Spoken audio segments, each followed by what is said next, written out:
This is Dante Williams, and you're watching Dante's Boxing Nation.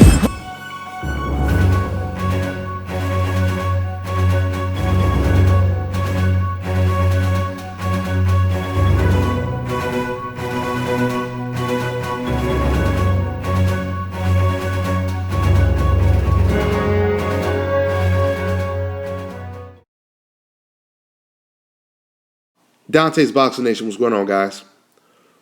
Well, it looks like the chances of this fight becoming a reality within the next couple of weeks is looking better and better if you listen to the likes of Manny Pacquiao. Manny Pacquiao just did an interview where he said that he is very happy with the way negotiations are going right now. You know what amazes me is the disarray on Team Pacquiao's side, because it seems like there's no organization. When you have a team, everyone should be on the exact same page. It makes your team look really bad when everyone is saying something completely different. For example, old Bobby was rolling around on the ground, kicking and putting up a big fuss about this Cinco de Mayo date that he thought Floyd Mayweather was supposed to give up. Now all of a sudden, we find out that Bob Arum is the only person, and when I say the only person, I mean he was the only person that had a problem with Floyd Mayweather fighting on the date that he's been fighting on for the last 5 or 6 years. For you guys that are subscribed to my channel, you already know I reported Oscar De La Hoya, he had no problem with Floyd Mayweather fighting Manny Pacquiao on the May date. Okay? Now we hear Manny Pacquiao has no problem with Floyd Mayweather wanting this fight to be on May 2nd. Okay? So once again, if the Mexican promoter has no problem with Floyd Mayweather fighting on a Mexican holiday, and Floyd Mayweather's opponent, Manny Pacquiao, which is Bob Arum's fighter, if he has no problem with it, why does the Jewish guy, Bob Arum, care so much about this damn Mexican holiday?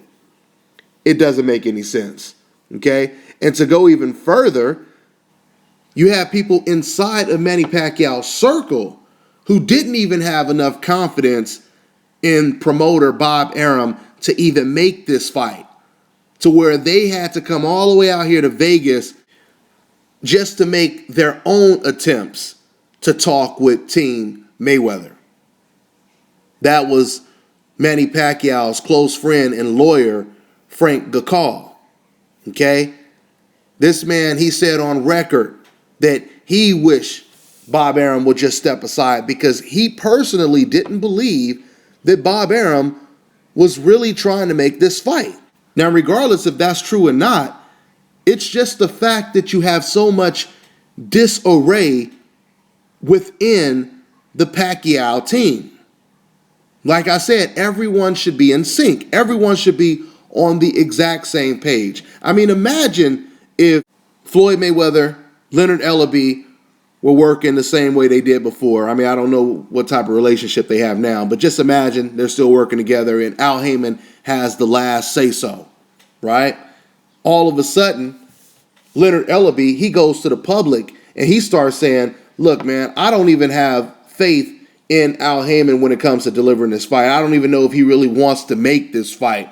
So I'm going to go over and talk to Bob Arum and see if we can work out some kind of deal. Do you know how that would make Mayweather and his team look? That would make it look like they really don't want the fight. Or maybe there's some people in that circle who don't want the fight, right?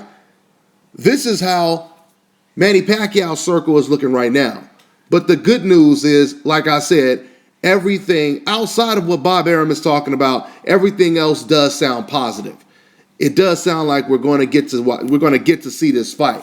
It sounds like contracts should be signed within the next couple of weeks or week, So that's what I'm expecting. But let me go ahead and just read exactly what Manny Pacquiao said when it comes to, his excitement about negotiations continuing. This is what Manny Pacquiao told ABS-CBN News. Quote, "Of course, if he wanted the May 2nd date, that is no problem. It's beautiful that we're talking now. We've never had that before." End quote. Like I said, it seems, guys, like all the stars are lining up right now. Everything seems positive when it comes to negotiations. Well, at least everybody but Bob Arum is sounding very positive, and optimistic when it comes to this fight coming to fruition. It's once again ridiculous when it comes to the double standards that exist in this sport. Like I said before, with Bob Arum, you have him saying no to almost everything, while almost everyone in the circle, they're saying yes. We're willing to do this. We're willing to do this to make the fight, so on and so forth, right? How come no one is treating Bob Arum like they treat Al Haymon? Rhetorical damn question, because we know the damn answer. We already know what time it is. Bob Arum ain't on the coincidental list, okay? I mean, what's so crazy is everything these hypocritical ass writers and fans accuse Al Haymon of doing, Bob is actually doing it right in our face, and he's not even trying to be sneaky about it. He's saying, look, I know Floyd Mayweather fights on that date every single year, but I don't want him to. And, if I can't get my way, then we don't need this damn fight. Bob Arum has done things like this to prevent this fight from happening previously. It's on record. But yet, none of these writers are treating Bob Arum like they treat Al Haymon. Ain't that something? But like I said before, man, outside of Bob Arum, everyone sounds optimistic when it comes to making this fight come to fruition. I mean, Manny Pacquiao sounds very excited. Floyd Mayweather came out for the first time in years, did an exclusive interview talking about how bad he wants this fight and he wants no other fight. Like I said, you have Team Pacquiao, his lawyer, coming out here trying to make the fight, basically saying, we're going to make this fight regardless if Bob Arum does it or not, which tells you how bad they really want to make this fight. And the very latest news is Bob Arum is discussing the terms with CBS right now. He's talking with the CEO of CBS, Les Moonves, who has Floyd Mayweather under an exclusive contract. For those of you guys who don't know, CBS is the parent company of Showtime. So once again, things are going very good right now, and I expect to hear an announcement very shortly. That's all I got, guys. I'm on to the next one.